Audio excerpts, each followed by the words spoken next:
La sûreté de sa personne, ça fait longtemps que j'ai envie de parler de ça.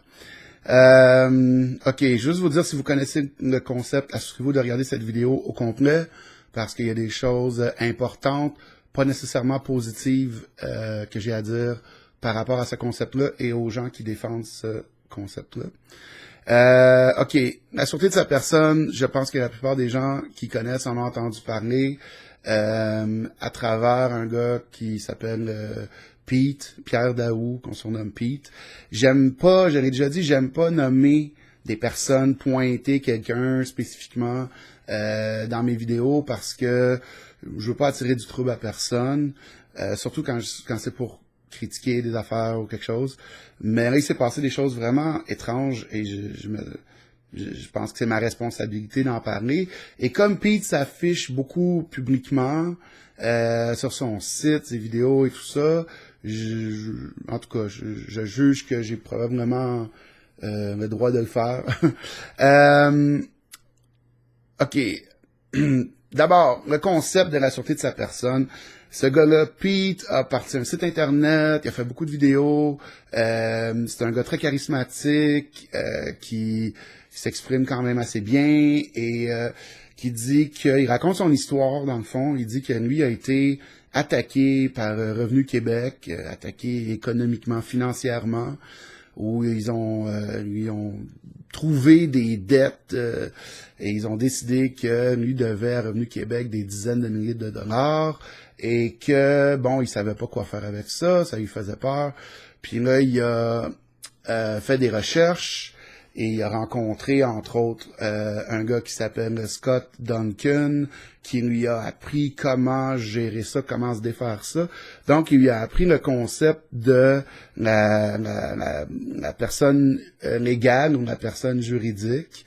Donc, vous pouvez regarder ma vidéo précédente sur la personne légale ou la personne juridique. Je sais pas encore comment je vais l'appeler, je m'excuse, je viens juste de l'enregistrer, je l'ai pas mis en ligne encore.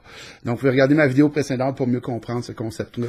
OK, donc, Pete, en gros, ce qu'il dit, c'est que dans la Charte des droits et libertés du Québec, qui est la loi numéro 1, donc il y a précédence sur le reste, l'article 1 dit que tout humain a droit à, bon, deux, trois affaires, là, je m'excuse, je sais plus par cœur, et à la sûreté de sa personne.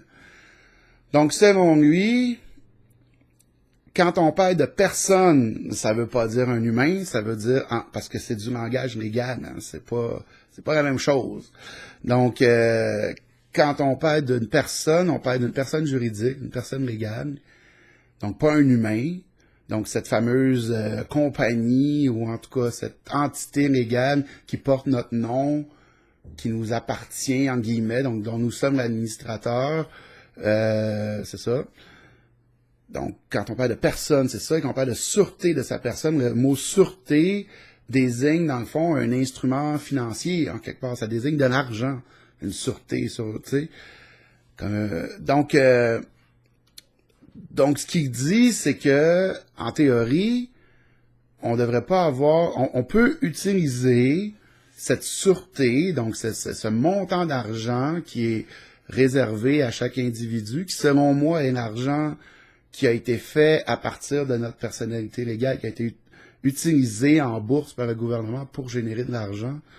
Et on peut se débarrasser de nos dettes, se défaire de nos dettes en utilisant la sûreté de notre personne, de nos dettes d'État. Ça veut dire les impôts, ça veut dire les comptes d'Hydro-Québec, donc tout ce qui vient de l'État. Donc lui, dans une de ses vidéos, il donne un exemple. Il reçoit, je crois que c'est un truc d'impôt, là, donc un compte à payer en théorie, avec un bordereau de paiement en bas, tu sais, qui est petit pointillé, un bordereau de paiement.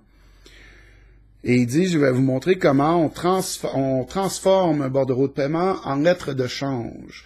Donc, il sort ses étampes qu'il a fait et tout ça, puis bon, certaines étampes au recto, certaines étampes au verso, il signe, il écrit pas de montant, et il retourne ça, et il rajoute dans le fond la partie qu'il va payer, qui est la Banque du Canada. Donc, c'est la sûreté de la personne, cette sûreté, l'argent, devrait être à la Banque du Canada. Donc, il dit, envoyez ça à la Banque du Canada. Puis, dans d'autres vidéos, il expliquait qu'il avait fait une démarche auprès de la Banque du Canada. Il m'a renvoyé courrier enregistré pour dire, si vous recevez des dettes d'État à mon nom, ben, payez-les avec la sûreté de ma personne. Fait que, donc, il fait tout ça. Et il fait sa démarche et en faisant ça, selon lui, il transforme légalement le bordereau de paiement en lettre de change, qui est l'équivalent d'argent. C'est du cash. C'est comme du cash. Donc, il vient de se débarrasser d'administrer cette dette. Je crois qu'il a dit qu'il faisait la même chose avec ses dettes d'Hydro-Québec et avec tout ça. Bon. Je conteste absolument pas ça. Je n'ai pas essayé. J'ai vu sur le groupe Facebook de la sûreté de sa personne qu'il y a du monde qui disent qu'ils ont fait des démarches dans ce sens-là, qu'ils avaient des résultats similaires. La grosse chose qui est très étrange que Pete dénonce, ou en tout cas qui explique, c'est que quand on fait ça, il n'y a pas de réponse.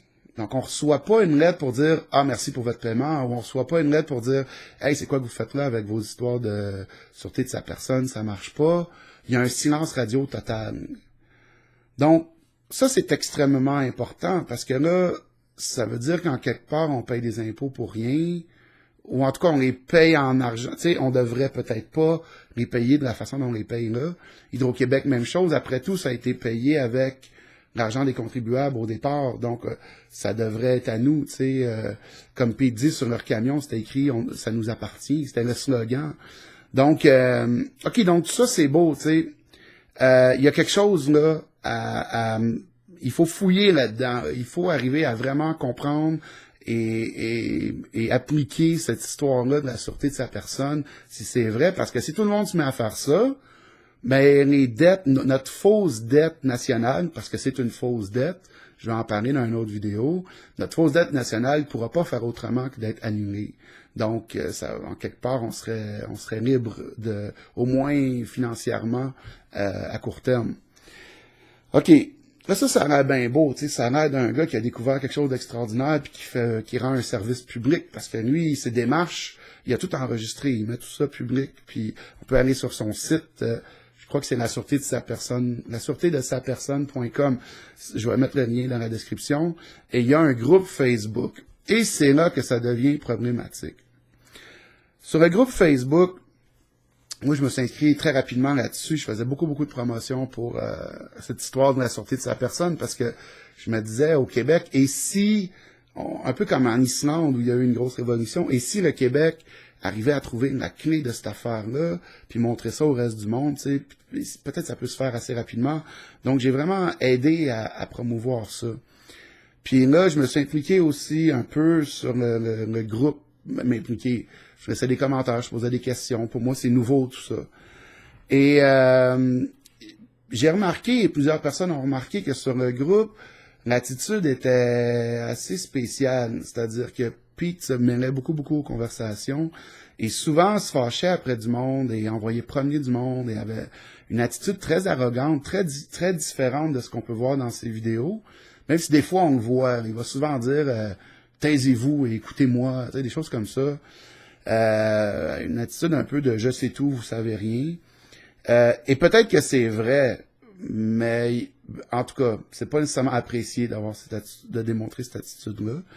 Et sur le groupe, c'était vraiment très fort. Puis là, on voyait qu'à un moment donné, il a posé une question, je sais plus c'était quoi, puis il disait répondez juste par oui ou non, puis toutes les personnes qui répondent pas vont se faire flusher du groupe. Vous avez 24 heures pour répondre, genre. Bon, ça se fait pas sur Facebook. Tu sais, je m'excuse, Pete, là, si tu vois ça. Parce que c'est pas tout le monde qui est tous les 24 heures sur Facebook. C'est pas tout le monde qui a le temps d'aller voir tous les groupes dont ils font partie. Et c'est très agressif et c'est très... c'est ça, c'est pas le fun. Tu sais. Il a le droit de faire ça, Pete, sur son groupe, mais c'est pas le fun. Anyway, tout ça pour en venir à un moment donné, il y a eu une espèce de petit scandale sur le groupe, c'est que quelqu'un s'est mis à parler de sociétés secrètes, de francs-maçons, et même de reptiliens, de ci, de ça. Puis là, Pete s'est vraiment fâché, puis il disait, je veux rien savoir de ces affaires-là. Puis il en a parlé même dans d'autres vidéos, même dans sa conférence. Puis il disait, il y aura aucune conversation là-dessus sur ce groupe-là, etc. Puis je pense que la plupart des gens sur le groupe étaient d'accord avec ça, pour dire, oui, c'est vrai que si on parle de quelque chose qui est quand même complexe, la sûreté de sa personne, faut pas s'éparpiller à parler de 500 000 affaires. Mais faut pas non plus se mettre la tête dans le sable, tu sais. C'est pas un gouvernement honnête et près des citoyens qui aurait monté la business de cette façon-là. Donc, les gens essayaient de dire, ben, tu sais, Pete, c'est clair qu'il y a de l'influence de quelque chose de l'extérieur qui doit ressembler à des sociétés secrètes, tu sais. Puis lui, il disait non, non, non. Puis même, il avait presque l'air de dire que ça existait pas. Puis bon, je pense que tout le monde s'est un peu mis d'accord. Moi, j'ai reçu beaucoup de messages en privé là-dessus d'autres membres du groupe qui disaient, regarde, on vaut mieux rien dire parce qu'il n'y a pas d'ouverture pour parler de ces sujets-là. Puis c'est correct, il a le droit de faire ça sur son groupe. Fait que c'est resté comme ça. Puis à un moment donné, j'ai été poser une question sur le groupe parce qu'il y a quelqu'un d'autre qui avait fait une vidéo où il parlait de la sûreté de sa personne, puis il amenait des nouveaux points très importants. Il disait chaque personne a droit à tel montant, puis des choses importantes. Puis la personne, c'est Jacques-Antoine Normandin, que vous connaissez peut-être. Donc j'ai été sur le groupe de la sûreté de sa personne et j'ai publié la vidéo de Jacques-Antoine Normandin. Et j'ai posé la question, je dis, qu'est-ce que vous pensez de ça? Des affirmations qu'il dit à telle minute, puis telle minute. Il dit des choses importantes. Puis l'administrateur, à ce moment-là, je sais plus c'était qui, du groupe, m'a enlevé ma vidéo. Puis là, j'ai dit, ben voyons, je suis membre du groupe, je peux pas publier dessus, alors que je parle du sujet. Fait que j'ai posé une question, pourquoi ma vidéo a été enlevée. Je me suis fait dire, personne n'est intéressé par Jacques-Antoine Normandin, puis ce qu'il a à dire. Je dis, ok, je trouve ça un peu extrémiste, mais j'ai demandé pourquoi, puis je pose un peu des questions, ben, est-ce que c'est vrai ce qu'il dit? Est-ce que vous avez une réaction à ça? Moi, j'ai répété plusieurs fois, je dis, moi, je suis ici pour apprendre, je sais pas tout, là. Puis là, Pete s'est mêlé de la conversation, a commencé à m'insulter. Puis là, de fil en aiguille, ça a vraiment escaladé, puis j'essayais de rester super poli, tout ça, puis il y avait rien à faire, je me faisais comme insulter, puis un peu, on veut rien savoir de ça, puis si tu sais pas, t'es un cave, tu sais, des affaires de même. Puis à un moment donné, il y a Scott Duncan qui s'est mêlé de la conversation. Scott Duncan, c'est un gars que je connais pas. Scott, si tu regardes cette vidéo-là, je te connais pas, je veux pas dire du mal de toi, je sais pas t'es qui. Je ne pense pas du bien ou du mal. Mais Pete parlait souvent de ce Scott Duncan. Comme quoi c'était son maître à penser, que c'est lui qui lui a tout montré, et c'est une grande influence, et c'est une bonne personne, et c'est lui qui va sauver le Québec, et ci et ça. Fait que là, moi, c'est sûr que j'étais curieux, j'ai dit, ben, c'est qui ce gars-là, tu sais, puis j'ai fait une recherche très simple, mais je suis même pas sûr que j'ai fait une recherche, je suis tombé sur un lien qui était un texte écrit par Scott Duncan, où j'avoue que j'ai même pas tout compris de quoi il parlait là-dedans, là, mais il parlait de société secrète, de ci, de ça. Et dedans, il dit très clairement, moi, Scott Duncan, je suis un Illuminati.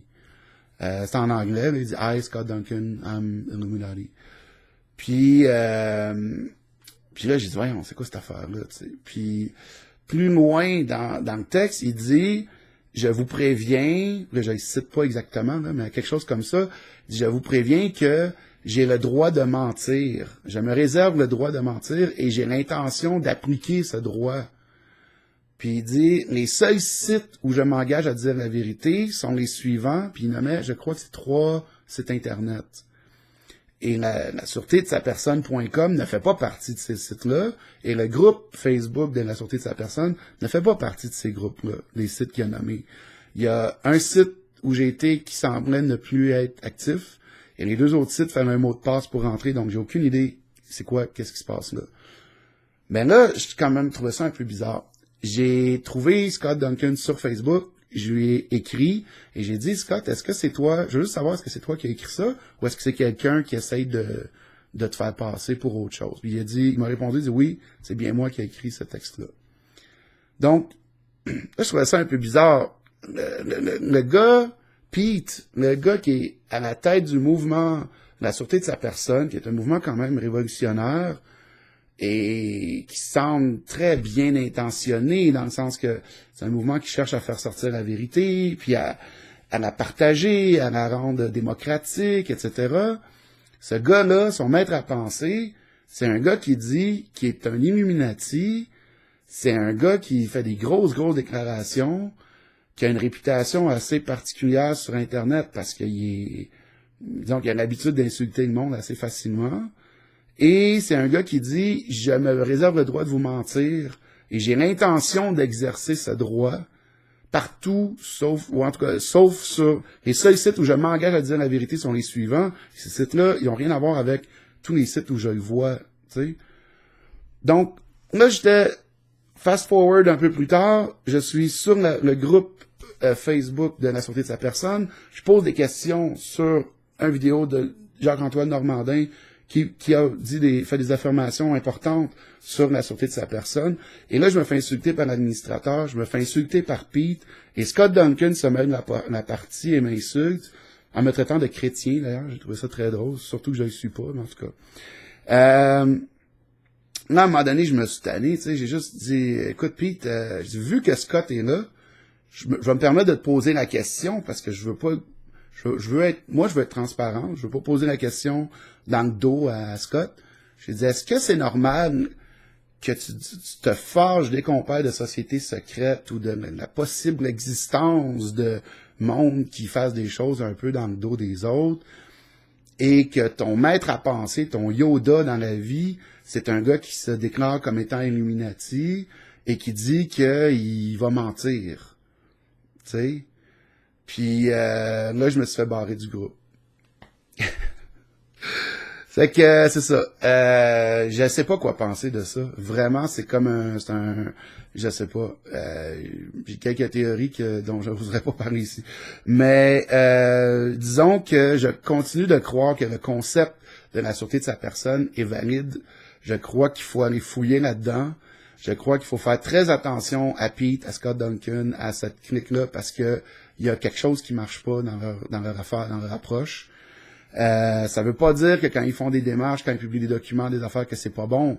Mais il faut vraiment faire preuve de discernement avec eux autres. Il faut faire très attention. Je suis pas la seule personne qui a eu ce genre d'expérience-là, parce que j'en ai parlé sur mon Facebook. J'ai dit juste, s'il y a de mes amis qui sont membres de ce groupe-là, peut-être faites attention, là. Puis il y a des gens qui m'ont écrit en privé, qui m'ont fait des témoignages de choses similaires. Donc, même à un moment, quelqu'un m'a écrit, dit ça n'a pas d'allure, tout le monde se fait flusher de ce groupe-là. C'est vrai que je sais pas où ça en est, j'ai pas vraiment suivi. Je sais que Pete a fait une conférence vidéo, une conférence qui est disponible sur vidéo. Il y a des bonnes informations sur son site. Je sais pas s'il y en a des mauvaises aussi. Je sais pas quoi penser, tu sais, où ça s'en va, tout ça. Donc, mais je pense très fortement qu'il faut explorer cette histoire de sûreté de sa personne. C'est pas normal que quelqu'un fait des démarches comme ça, où il envoie au gouvernement une lettre enregistrée, où il dit que, regarde, je vais utiliser la sûreté de ma personne pour me décharger de mes dettes, puis que le gouvernement répond pas. Puis que la personne le fait plusieurs fois, puis que le gouvernement répond pas. C'est pas normal, c'est juste pas normal. Donc, il y a quelque chose. Il y a l'article 1 de la Charte des droits et libertés du Québec, la sûreté de sa personne. Allez fouiller là-dedans et moi, je dirais essayer de trouver des informations autres que seulement Pierre Daou, Pete. Puis, pour ce qui est de Scott Duncan, je sais pas quoi vous dire. C'est ça. Je vous ai dit tout ce que j'en sais, dans le fond. Donc, je m'excuse, cette vidéo-là est un peu longue, mais je pense qu'elle est importante. Donc, c'est pour ça que je prends le temps. Merci.